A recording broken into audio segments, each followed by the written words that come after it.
The wind howled across the barren plains, carrying with it the faint whisper of a dying era. The sun hung low over the desert, painting everything in shades of gold and rust. A lone figure rode slowly across the horizon, a man whose clothes were worn thin, whose hat had seen too many summers, and whose heart carried more dust than blood. His name was Elias Boone, once a proud cowboy, now a ghost of the frontier. His horse, Dusty, was the last piece of his old life. Together they had crossed rivers, chased herds, and survived gunfire and betrayal. But time had stripped everything away: his land, his cattle, his friends. The new railroads had brought money to some, ruin to others. Elias belonged to the latter. That morning, with only a single $1 left in his pocket, and a hunger that gnawed like a wolf, Elias had made a choice no cowboy should ever have to make. He rode into the small, sun-baked town of Red Mesa, leading Dusty by the reins. The townsfolk watched from porches and saloons, whispering. Everyone knew Boone, the quiet man who never asked for help and never gave up his pride.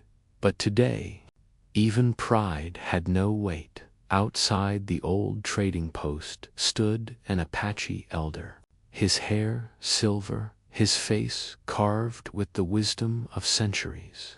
His name was Taza Greyfeather, one of the last of his people still living near the white man's towns. He sold herbs and handmade trinkets that most folks ignored.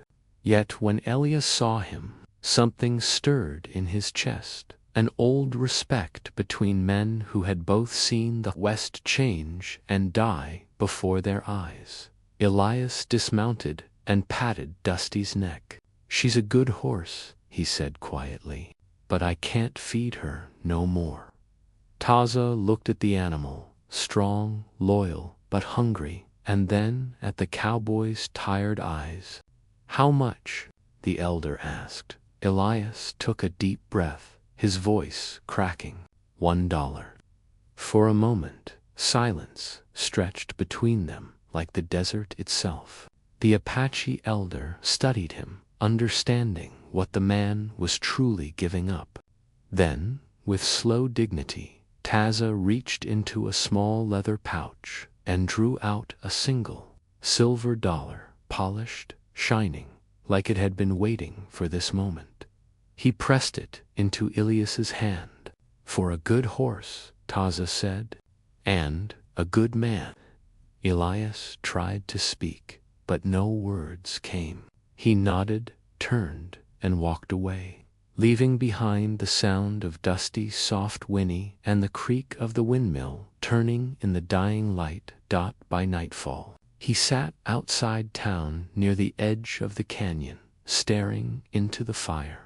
The coin gleamed in his palm, a single $1, the price of his last friend.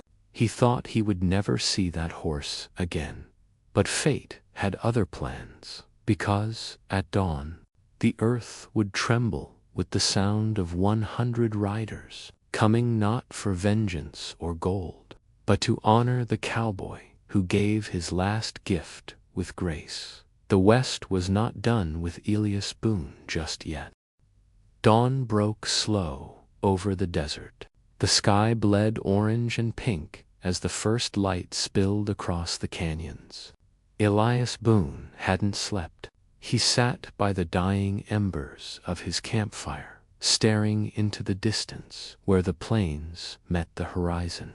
His fingers toyed with the silver dollar, the one that had bought Dusty's freedom and sealed his own loneliness. The world was quiet, except for the whispering wind and the faraway cry of a hawk.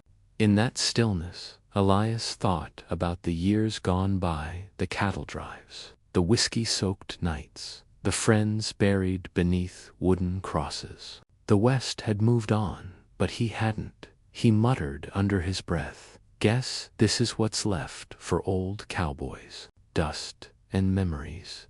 Just then, something stirred beyond the ridge, a sound faint at first, like thunder rolling from far away. He squinted. The noise grew louder, rhythmic, familiar, hoofbeats. Elias stood slowly, his heart quickening. He thought maybe it was his imagination, the desert playing tricks again. But soon the sound became undeniable. He climbed a small rise and shaded his eyes against the glare of morning light across the open plain. A sight unfolded that took his breath away. From the east, a long line of riders approached, Apaches, dozens of them, then scores, until the ground itself trembled under 100 horses. The riders moved in perfect silence, their ponchos flowing like shadows, feathers dancing in the wind. At their head rode Taza Greyfeather, his silver hair catching the dawn. Elias stood frozen, a figure of dust and disbelief. He felt like a man caught between worlds, one foot in the past, one in the unknown. The riders stopped a few yards from him. Taza dismounted and walked forward, his steps slow and deliberate.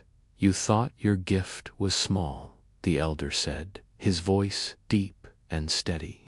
"But among our people, a man who gives when he has nothing left is a man of great spirit."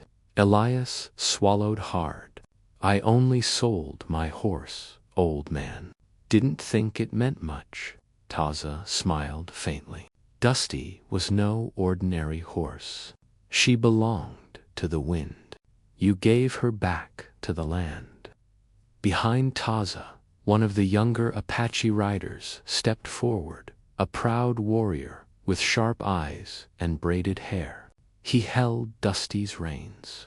The horse neighed softly when she saw Elias, her tail flicking with recognition. Elias's heart clenched. "Dusty, you brought her back." The elder nodded. "She carried one of our young hunters safely through a storm last night. We honor both her and the man who raised her." Before Elias could reply, one of the riders lifted a long, carved staff wrapped in feathers and painted symbols. Taza gestured for Elias to step closer. "You gave her for $1, Taza said. "Now, 100 riders ride for you, to honor a man whose spirit does not break." Elias looked around at the faces of the Apache riders, at Dusty's dark eyes, at the rising sun behind them. Something inside him broke loose, not sadness, but a deep, wordless gratitude. "I ain't worth all this," he whispered. Tatas placed a hand on his shoulder. "A man's worth is not in gold or land, but in the truth of his heart." As the wind swept across the mesa, the riders lifted their spears to the sky. The sound of 100 voices rose, a haunting chant that echoed through the desert canyons. It was a song of remembrance, of unity between two fading worlds, and for the first time in years, Elias Boone felt like he belonged somewhere again. The sun climbed higher, spilling light across the vast desert, turning the sands into molten gold. Elias Boone stood before the 100 Apache riders, unsure whether to bow, speak, or run. The sight was overwhelming, horses snorting, feathers rustling, faces painted with solemn purpose. He turned to Taza Greyfeather, still trying to understand. "Why me, old man? I ain't no hero." Taza looked toward the horizon. "You gave your last to another. Such men are rare now. The West remembers them." The Apache elder raised his staff and spoke to his people in their native tongue. The riders began to chant softly, a deep, rhythmic hum that rolled like distant thunder. The air vibrated with power, ancient and sacred. Elias felt it in his bones, the weight of something greater than himself. Dusty pawed at the ground impatiently. Elias touched her mane. "Guess we're ridden again, girl," he murmured. "Taz nodded. "Today you ride with us. We honor the spirit of a man who gave freely. But there is another reason you must come." "Another reason?" Elias asked. "Taza," single quotes, eyes narrowed against the light. "There is a place beyond the canyon, a sacred ground, where the bones of our ancestors rest. We ride there to give thanks and to make peace with the spirits of those who came before." Elias hesitated. "You sure you want a white man ridden with you?" The elder smiled faintly. "A white man once took from us. Today one rides to give back." Without another word, Taza mounted his horse. The other riders followed. Dusty neighed and nudged Elias gently. He swung himself into the saddle, the old familiar weight settling on him like it had never left. As the group began to move, the desert seemed to awaken, the wind stirring, the sun glowing brighter, the land itself humming with life. They rode in formation, silent but proud. 101 riders crossing the sea of sand. Elias rode beside Taza, the rhythmic pounding of hooves echoing in his chest. The sound was hypnotic, almost like a heartbeat. Hours passed. The heat rose. They crossed dry riverbeds and rust-colored cliffs. From time to time, an eagle circled above a symbol, Taza explained. That the spirits were watching. Elias found himself thinking back to his past, the land he'd lost, the friends gone to dust, the mistakes that had chased him like shadows. He'd always believed he was just another forgotten drifter. But now, among these riders, he felt something stir, a sense of purpose he thought he'd buried long ago, near midday. The riders stopped at the edge of a vast canyon. The view was breathtaking, a chasm carved by centuries of wind and water, its walls painted in reds and golds. The air shimmered with heat. Taza dismounted and raised his hands. "Here lies the path of honor," he said. "And it is here the spirits will judge if you are worthy." Elias frowned. "Judge me? For what?" Taza looked at him with calm eyes. "Every man carries a trail of choices behind him. Some are bright, some dark. The spirits see both." Before Elias could answer, one of the younger riders approached with a long ceremonial spear, carved with tribal symbols. He handed it to Elias. "This," Taza said, "is for the one who rides to remember." Elias held the spear, feeling its weight, not just in his hands, but in his soul. The chants began again, low and haunting. Dusty snorted and stamped the ground, ready. And as they rode toward the heart of the canyon, Elias Boone realized this was no ordinary journey. It was a test of spirit, of redemption, and of whether the heart of a cowboy could still find peace beneath the burning skies of the Old West. By noon, the riders reached the heart of the canyon. The cliffs loomed high above them, painted with centuries of wind and fire. Strange markings covered the stones, ancient Apache symbols carved deep into the rock. The air shimmered with heat, but underneath it, Elias Boone felt a chill crawl up his spine. Taza Greyfeather dismounted first. He motioned for the others to do the same. "This is sacred ground," he said softly. "Here, the living speak to the ones who came before." Elias climbed down, his boots crunching in the red sand. The echo of his steps sounded hollow, like walking inside a dream. He turned in slow circles, eyes wide. "Feels like the whole world's watching," he muttered. Taza nodded. "It is." The riders spread out silently, forming a wide circle around the canyon floor. They began to hum a low chant, deep, rhythmic, ancient. It rolled off the canyon walls like thunder, building and twisting in the air. Elias could feel it vibrating in his chest. Dusty pawed at the ground, uneasy. Elias stroked her neck. "Easy, girl. We've been through worse." Taza stepped into the center of the circle, his arms raised toward the sky. He began to speak in his native tongue, voice strong and full of power. The words flowed like wind through stone, a prayer, a summons. Elias didn't understand the language, but the meaning sank into him anyway. This was no ceremony for show. Something real was happening here, something ancient. The wind picked up, swirling dust around them. The sunlight dimmed as a thin veil of clouds swept across the canyon.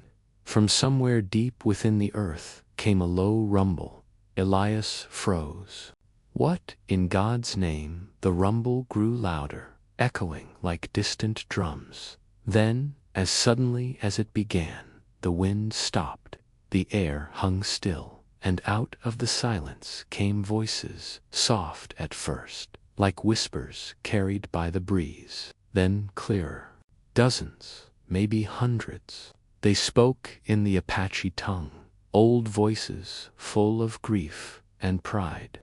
Elias turned, searching for where they came from, but there was nothing. Just the canyon walls and shadows that seemed to move of their own will. Taza's eyes were closed. "They have come," he said. "The spirits of the riders who rode before us." Elias swallowed hard. His hand tightened on the ceremonial spear.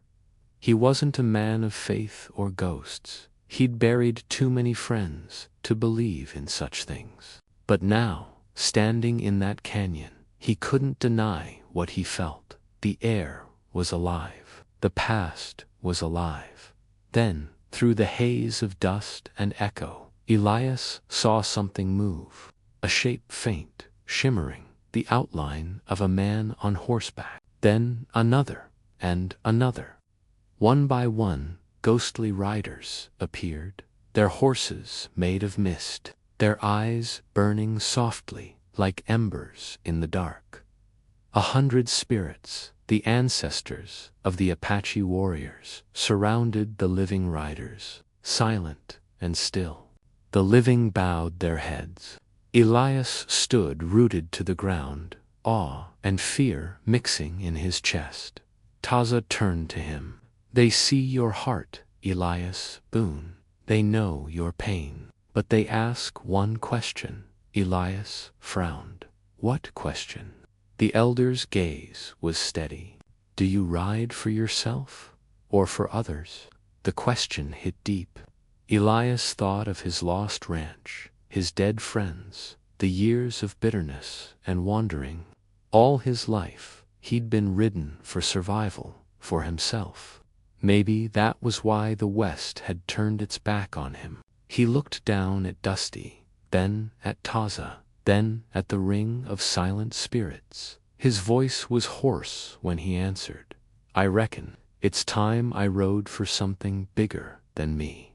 Taza smiled slowly, and the wind began to rise again, gentle this time, like a sigh of approval from 1,000 unseen souls. The spirits began to fade, their shapes dissolving into the sunlight. The canyon grew quiet once more, but the air still shimmered with their presence, and as the last whisper vanished, Elias felt it, the first peace he'd known in years. The canyon lay silent after the spirits faded.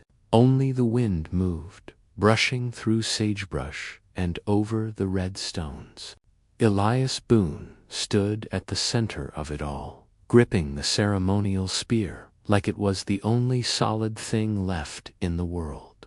The Apache riders began to remount their horses, their faces solemn but calm. Taza Greyfeather approached Elias, his silver hair glinting in the sun. "The spirits have seen you," he said quietly. "But there is one final path before their blessing is yours." Elias frowned. "Another path? Thought I'd passed whatever test this was." Taza shook his head slowly. "A man's spirit is not proven by what he says, but by what he does." From the far side of the canyon, one of the younger riders galloped forward, a boy, maybe 16, his horse wild-eyed. "Elder," he shouted in Apache, then switched to broken English. "Trouble at the river bend. The water spirits are angry. The current is taking our people's bridge." Taz's eyes hardened. "The river is sacred. It must not take what our ancestors built." He turned to Elias. "This is the test. Ride with us if your heart is true."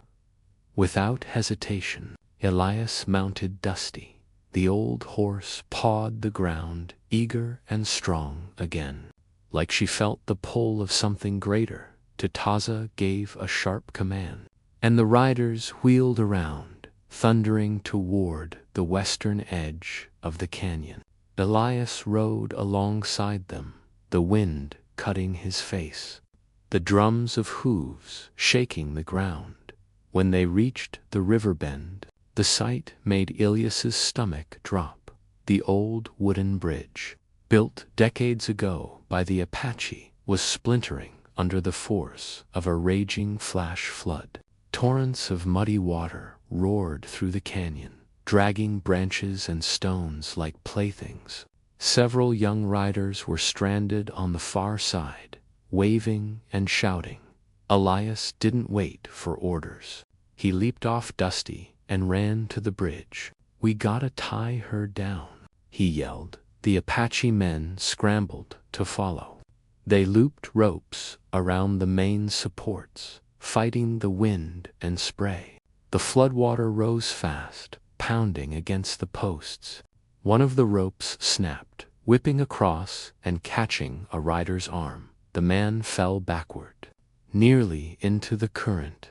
Elias lunged and grabbed him by the collar, hauling him to safety just as the bridge groaned like a dying beast. "Get back," Taza shouted. "It will fall." But Elias didn't move. On the far bank, a young Apache girl was trapped, her foot wedged between two boards. The water climbed higher every second.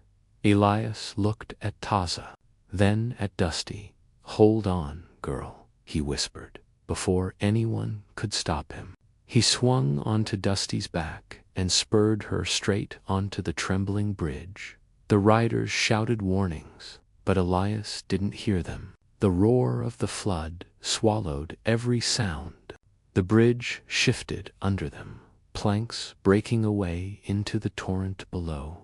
Dusty's hooves slipped, caught, then pushed forward again, her muscles straining with every step. Elias reached the girl just as the center of the bridge split open. He leaned down, pulled her free, and lifted her onto Dusty's back behind him. "Hang on tight," he shouted. With a final burst of strength, Dusty leaped across the collapsing boards, landing hard on solid ground as the bridge gave way behind them, crashing into the raging water. The riders on both banks cheered, voices echoing through the canyon. Taza raised his hands to the sky. "The spirits see you, Elias Boone. The West remembers." Elias sat on Dusty, soaked and breathless, the rescued girl clinging to him. For a long moment, he just stared at the river, wild, alive, untamed, and felt the truth of the old man's words. Maybe redemption wasn't about finding peace. Maybe it was about earning it. The sun broke through the clouds, casting golden light across the canyon. And for the first time in years, Elias Boone smiled. The desert was quiet again. The flood had passed, leaving behind only wet sand and the broken remains of the bridge. The river shimmered under the first light of dawn. Calm now, as if nothing had happened at all. Elias Boone stood at the edge of the canyon, his hat in his hands, watching the sunrise stretch across the plains. Dusty grazed nearby, her coat glistening with dew. The air smelled of sage and smoke and something else. Peace behind him. The Apache riders gathered in a wide circle. They were silent, their faces painted in shades of red and white, their expressions solemn. At their center stood Taza Greyfeather, holding the ceremonial staff high. The feathers tied to it fluttered in the morning wind. He called out in his native tongue, his deep voice carrying across the canyon. The words echoed like music, ancient, reverent, eternal. Then he turned to Elias. "Last night the spirits watched," Taza said. "They saw a man who risked his life for one who was not his own. That is the heart of the West, the way of honor." Elias looked down modestly. "Didn't figure I was doing anything noble, old man. Just couldn't let her die." Taza smiled softly. "That is what makes it noble." He gestured, and one of the young riders stepped forward, the same boy who had brought the news of the flood. The boy held something in his hands, wrapped in dew. He approached Elias and offered it with both palms. Elias unwrapped the bundle carefully. Inside was a small silver medallion, engraved with the mark of the Apache sun, a symbol of protection and eternal honor. Taza spoke. "This belonged to my father, and his father before him. It is given only to those who have walked between worlds, the world of the living and the world of the spirits, and come back whole." Elias stared at it, speechless. I ain't never been part of something like this." Taza's eyes gleamed. "Now you are." A low sound rose behind them, the soft rumble of 100 hooves. The riders began to move, circling Elias and Dusty slowly. Their formation was perfect, their motion synchronized, like the turning of time itself. The rhythm of their horses blended with the soft chant that began to rise from their throats. The same chant Elias had heard in the canyon. But now it was different, stronger, fuller. It was a song of honor. The chant grew until it filled the morning air, bouncing off the cliffs and rolling across the plains. The Apache riders lifted their spears and rifles to the sky, their voices merging into one great sound, a song for the man who had given his last, who had found redemption not through gold or gunfire, but through courage. Elias felt tears sting his eyes. He looked to Taza. "What happens now?" The old man pointed to the horizon. "Now you ride. The West remembers your name." Dusty snorted, sensing the moment. Elias mounted her slowly, tucking the medallion inside his coat. The riders parted, leaving a path straight through their ranks as Elias guided Dusty forward. Each Apache bowed his head in respect. The sound of the chant followed him, soft now, fading with distance. The sun climbed higher, bathing everything in golden light. When he reached the ridge, Elias turned one last time. 100 riders sat beneath the dawn, motionless, proud, their silhouettes like ghosts of the old world. Taza raised a hand in farewell. Elias touched the brim of his hat. "Reckon I'll see y'all down the trail someday." Then he spurred Dusty gently, And the two rode off into the rising sun, a lone cowboy and his faithful horse, carrying the blessings of 100 spirits. The West was changing, yes, but legends never die.